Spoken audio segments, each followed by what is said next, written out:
6월 13일 토요일 새벽 기도에 하나님 앞에 드립니다. 오늘 아침 함께 기도할 지구촌의 미전도 종족은 이스라엘에 살고 있게 되는 쿠스티스탄이 유대인들입니다. 쉽게 얘기하게 되면 쿠르드족 유대인들, 무슬림입니다. 이스라엘에 살고 있는데 무슬림이라고 말하게 되죠. 5,900명이 살고 있게 되고 플라우러를 쓴다고 합니다. 그들의 토속 신앙이 무슬림이고 기독교인들은 아닌 것입니다. 그래서 제가 궁금해서 한번 이스라엘의 종교 분포도를 이렇게 한번 찾아보게 되었더니 이스라엘의 주의시가 78%인데 유대인들이 안식일을 지킨다. 우리식으로 표현하면 주일을 지키며 예배하는 사람들은 23%라고 말하게 됩니다. 그러니까 우리가 이스라엘 사람들이 유대교 국가라 생각하게 되는데 실제로 안식일을 지키는 사람은 23%밖에 되지 않는 그러한 종교성이 있는 것을 보게 됩니다. 나머지 18%가 이슬람이라고 말하게 됩니다. 그리고 기독교인은 1.9%밖에 안 되는 아주 극소수의 이러한 상황 가운데 있는 것이 밖으로 이렇게 복음을 전해야 되는 것처럼 보이게 되지만은 가장 가까운 이스라엘 성경에 그래서 우리 일대 담임 목사였던 김영복 목사님이 한 달 전인가 한 두 달 전에 어디서 세미나를 하게 되면서 성경에 나오는 이스라엘과 현실에 나오는 이스라엘을 구분하는 것이 필요하다라고 말하게 되었는데 그런 맥락에서 보게 되면은 이해가 되는 거죠. 그분의 요점은 제발 이스라엘 국기 흔들면서 시위하고 데모하지 말라라고 하는 얘기가 이런 맥락이게 되는 것입니다. 아무튼 오늘은 쿠르드족의 무슬림으로 살고 있게 되는 이스라엘 유대인들을 위해서 기도해야 하겠습니다. 이라크에서부터 건너오게 되었다라고 말하게 됩니다.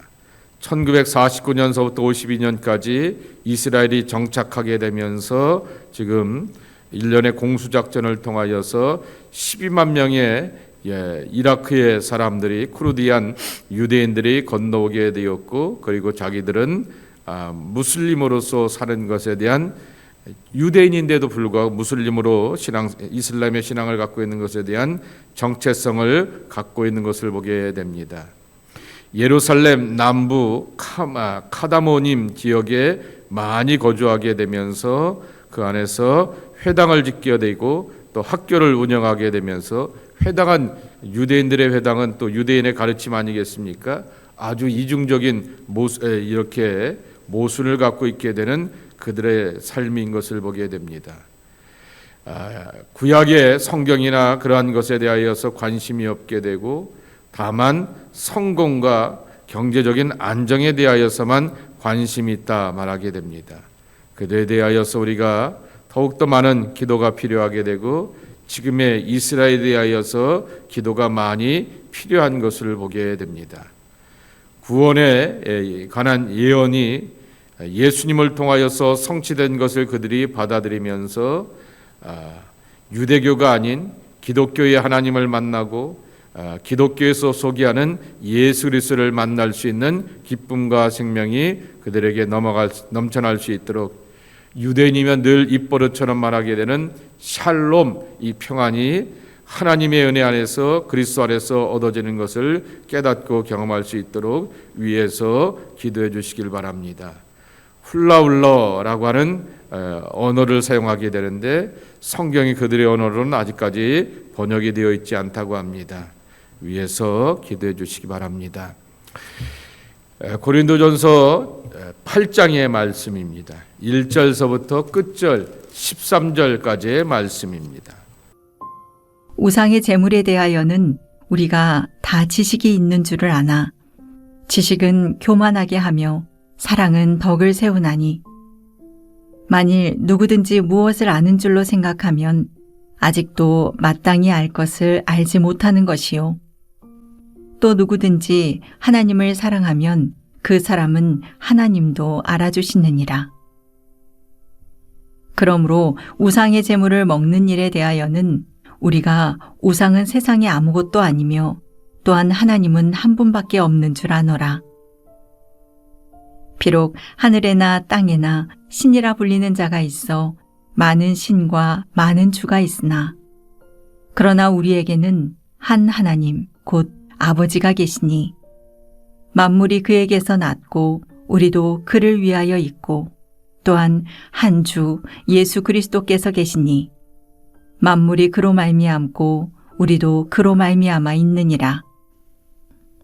그러나 이 지식은 모든 사람에게 있는 것은 아니므로 어떤 이들은 지금까지 우상에 대한 습관이 있어 우상의 제물로 알고 먹는 거로 그들의 양심이 약하여지고 더러워지느니라. 음식은 우리를 하나님 앞에 내세우지 못하나니 우리가 먹지 않는다고 해서 더 못 사는 것도 아니고 먹는다고 해서 더 잘 사는 것도 아니니라. 그런즉 너희의 자유가 믿음이 약한 자들에게 걸려 넘어지게 하는 것이 되지 않도록 조심하라. 지식 있는 내가 우상의 집에 앉아 먹는 것을 누구든지 보면 그 믿음이 약한 자들의 양심이 담력을 얻어 우상의 제물을 먹게 되지 않겠느냐. 그러면 내 지식으로 그 믿음이 약한 자가 멸망하나니 그는 그리스도께서 위하여 죽으신 형제라. 이같이 너희가 형제에게 죄를 지어 그 약한 양심을 상하게 하는 것이 곧 그리스도에게 죄를 짓는 것이니라. 그러므로 만일 음식이 내 형제를 실족하게 한다면 나는 영원히 고기를 먹지 아니하여 내 형제를 실족하지 않게 하리라.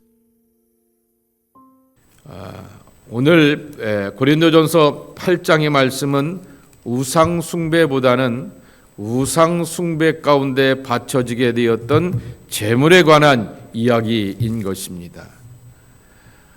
계속해서 말씀을 드리게 되었듯이 이 고린도 지역에는 신전들이 몇 가지가 있게 되는데 대표적인 신전이 미의 여신 아프로디테 신전이 이렇게 줄을 이루고 있게 되는 것입니다. 그리고 또 이렇게 주석에 찾아보게 되었더니 아폴로 신전, 아폴로가 시랍 신화에 보게 되면은 제우스 아니겠습니까?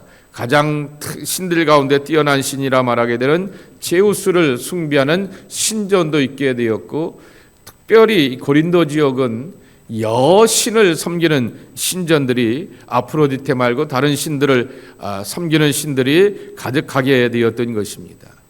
거기서 있게 되었던 숭배하게 되었던 여자 사제들이 1000명이 넘었다라고 말씀을 드렸습니다.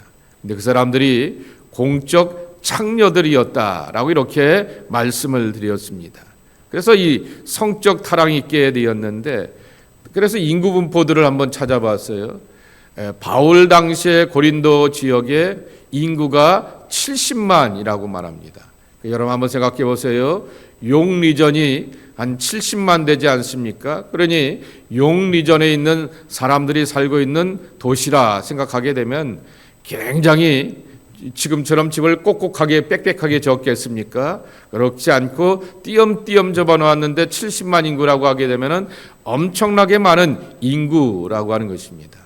성인 인구가 얼마냐라고 말하게 되면은 한 성인 남자의 인구가 성인 인구가 한 20만 정도가 될 것이었고, 그리고 남자의 인구가 반이라고 말하게 되면 10만이라고 할 것입니다.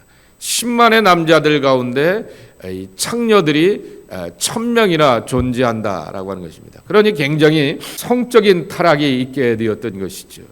근데 또 하나의 문제가 있게 되는 것은 우상 숭배로 이렇게 드려지게 되었던 신전의 제물이 소위 블랙 마켓, 언더 마켓으로 내려간다라고 하는 것입니다. 여러분, 이 마켓에 가게 되면은 할라 제품이 있죠. 할라 제품이 있게 되고 주이시들이 먹는 제품 뭐라고 부르죠? 코셔도 있게 되죠. 할라도 있고 코셔도 있게 되면서 그것엔 또 따로 이렇게 레벨이 붙여져 있게 됩니다. 나름대로 종교적인 예식을 거치게 되고 퀄러티가 있는 것이다 라고 말하게 됩니다. 그러니까 한번 생각해 보세요. 그 퀄러티 있다라고 하는 것이 자기들의 신전에서 드려지게 되었던 것이 내려오게 되었는데 왜냐하면 다 소화할 수가 없게 되니까 이 언더마켓으로 블랙마켓으로 이렇게 시장에 내려오게 되어서 고기가 판매가 되게 되는데 고기는 퀄러티가 있게 되는데 값은 비교적 저렴하다라고 하는 것입니다. 그러면 어떻게 되겠어요? 그걸 사겠고 그 고기를 먹겠죠. 근데 기독교인들은 고린도 지역에 있는 상당수의 사람들이 유대인들로 태어난 것이 아니라 대부분의 사람들이 다 이방 사람들이었고 그 지역민들이었기 때문에 아무렇게 자연스럽게도 예수 믿기 전서부터 먹던 것을 그렇게 먹게 되었던 것이죠. 그래서 어떤 사람들에게는 각성이 있습니다. 이 고기의 상당수가 저 신전에서 숭배하게 되었다가 내려온 것이라서 나 이거 안 먹겠습니다 라고 하는 사람들이 있는가 하면은 비싸더라도 다른 고기를 먹겠습니다 라고 하는 사람들이 있는가 하면은 이 고기가 뭐가 대수야? 우리는 우상을 숭배하는 것이 아니라 예수 그리스도가 우리의 구세주가 되는 것을 분명히 믿게 되지만은 고기는 고기이고 음식은 음식일 뿐이지 그것에 나는 개의치 않아 라고 말하게 되는데 어떤 사람은 교회의 지도자가 되어서 돈 조금 아낀다고 그거 아끼려고 하면서 우상의 제물로 나오게 되었던 그 고기를 사다 먹으면서 지내느냐라고 이렇게 하면서 실족하는 사람들이 있었다라고 하는 것입니다.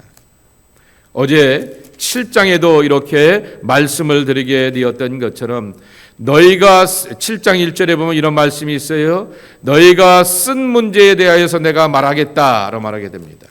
편지를 주고받게 되었는데 너희들이 먼저 편지를 주고받으면서 한 3-4통 편지를 주고받게 되면서 지금 요새 고린도 교회가 이런 문제로 시끌벅적합니다 라고 하게 되었을 때 그 시끌벅적한 문제 가운데 하나가 바로 우상에게 바쳐졌던 제물들에 대하여 교회 지도자급에 있는 사람들이 아무 생각 없이 이렇게 먹게 되면서 그것을 알고 있게 되었던 교인들 가운데서 실족하는 사람들이 있습니다 라고 하는 것입니다.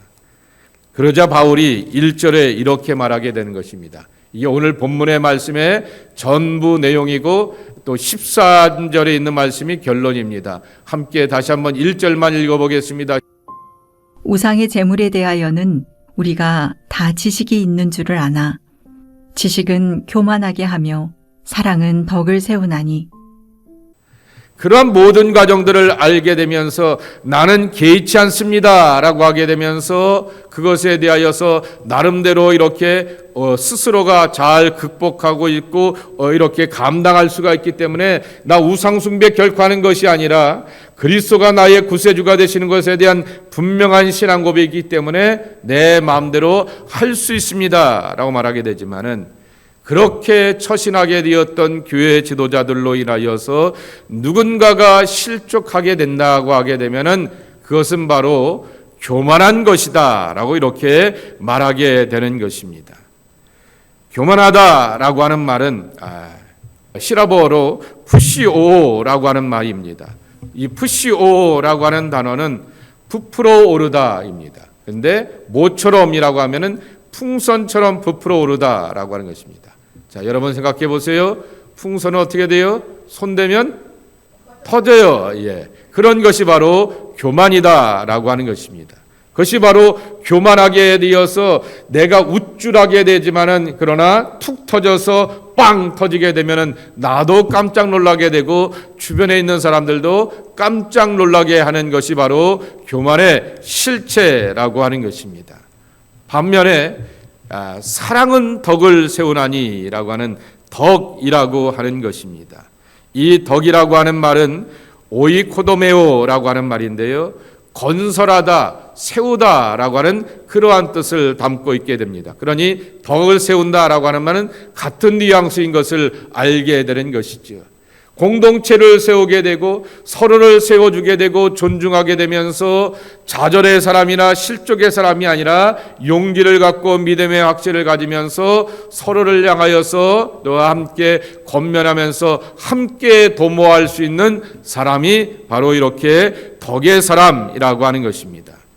그렇기 때문에 바울이 고백하게 되었던 것은 지식의 사람이 되어서 교만하여서 공동체를 향하여서 걸림이 되거나 누구를 향하여서 실족하게 하는 것이 아니라 덕의 사람이 되어서 너도 세워지고 나도 세워지게 되면서 굳건하게 하나님의 일하심을 함께 보면서 나가는 사람이 되었으면 좋겠다라고 하는 것입니다.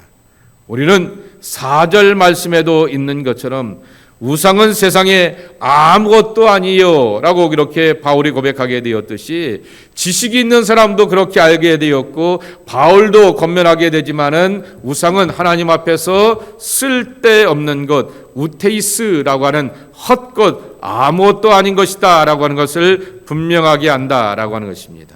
그리고 우리가 믿는 하나님은 어떤 하나님이냐? 6절에 이렇게 고백하게 됩니다. 다시 한번 6절 읽겠습니다. 시작. 그러나 우리에게는 한 하나님 곧 아버지가 계시니 만물이 그에게서 났고 우리도 그를 위하여 있고 또한 한 주 예수 그리스도께서 계시니 만물이 그로 말미암고 우리도 그로 말미암아 있느니라. 예, 골로새서에 보게 되면은 하나님을 향하여 이렇게 고백하게 되죠. 만물이 그에게서부터 왔고 그에게로 돌아가느니라라고 말하게 됩니다. 쉽게 표현하게 되면은 시작도 하나님으로부터 오게 되었고 그 안에서 우리가 살게 되고 그분 안에 돌아간다라고 하는 것입니다. 시작도 그분에게서부터 왔다라고 하는 것은 창조 신앙이죠. 그 안에 산다라고 하는 말은 임마누엘 신앙인 것입니다. 주님과 동행하고 하나님이 하늘의 운행자가 되어 주실 뿐만 아니라 하나님의 신이 만물 가운데서 운행하신다라고 하는 말씀은 저와 여러분들과 더불어서 교제하시면서 임마누엘로 동행하여 주신다라고 합니다. 그리고 만물이 그에게로 돌아간다라고 말하게 되었던 것은 역사의 끝과 심판이 하나님께로 있게 되어서 그분에게로 돌아간다라고 하는 것입니다. 그렇게 구체적으로 고백하였던 것을 오늘 고린도전서 8장 6절에 보게 되면은 만물의 주권자 그리고 만물의 통치자가 되시는 분이 우리 유일하신 하나님, 우리가 믿는 하나님이 되신다라고 하는 것입니다. 그러한 분명한 믿음의 고백을 갖고 있는 것, 당연한 고백이 되어야 되는 것이고 그러한 신앙의 고백 가운데서 하나님의 교회는 그렇게 세워져야 된다라고 하는 것입니다. 그런데 문제가 하나 있다라고 하는 것입니다. 내가 먹는 것으로 인하여서 아무개가 실족한다고 하면, 내가 먹는 것으로 인하여서 누군가가 이렇게 낭망한다고 하게 되면은 바울이 13절에 뭐라고 말하고 있습니까? 고기 먹은 것으로 인하여서 누군가가 실족하게 하면 어떻게 한다고요?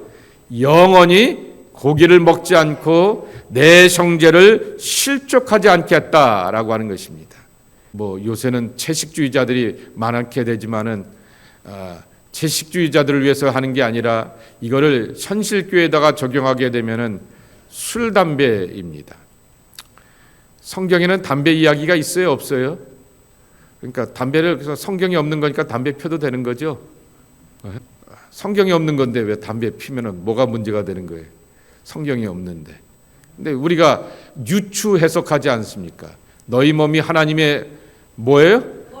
거룩한 성전이고 하나님의 성령이 입장하시는 성전이다라고 말하게 되었고, 그리고 또한 엊그저께도 말씀을 드렸던 것처럼 소위 말하는 몸의 신학, 이 몸뚱아리가 건강해져 갖고 이 몸뚱아리가 온전해져서 하나님을 기쁘게 하시며 이웃과 더불어서 하나님의 평안을 만들어가게 되는 것이 몸의 신학의 핵심이라고 이렇게 말씀을 드리게 되었습니다. 그래서 기독교는 영혼도 건강해야 되겠지만 몸도 강건해야, 요한3서 2절의 말씀이 우리에게 필요한 말씀이라고 하는 것입니다.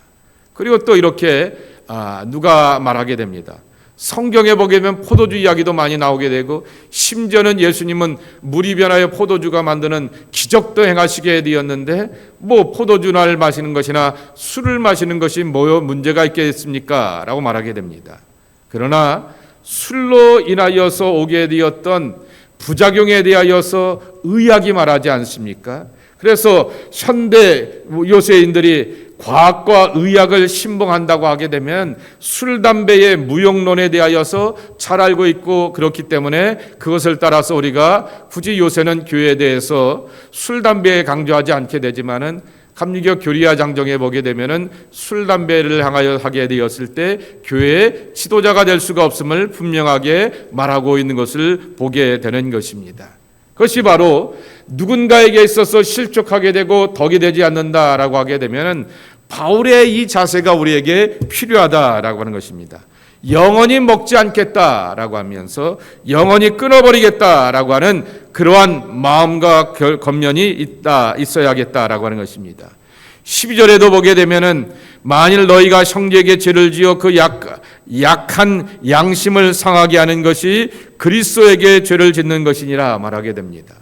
내가 교회 지도자가 되어서 내 처신과 행동이 다른 사람들 앞에서 죄를 짓는 것이다 라고 말하게 되면 먹고 마시는 것으로 문제가 되는 것이 예수님께 죄를 짓는 것이고 그를 실족하게 하는 것이 예수님께서 표현하시게 되었던 어린아이 하나를 실족하게 되면은 온타리오 호수에 가서 빠져 죽는 게 낫다라고 말씀하지 않으셨어요? 그러한 것과 같은 죄를 짓는 것 같다라고 하는 것으로서 바울이 권면하게 되었던 것입니다. 그것이 바로 기독교인의 자유라고 하는 것입니다.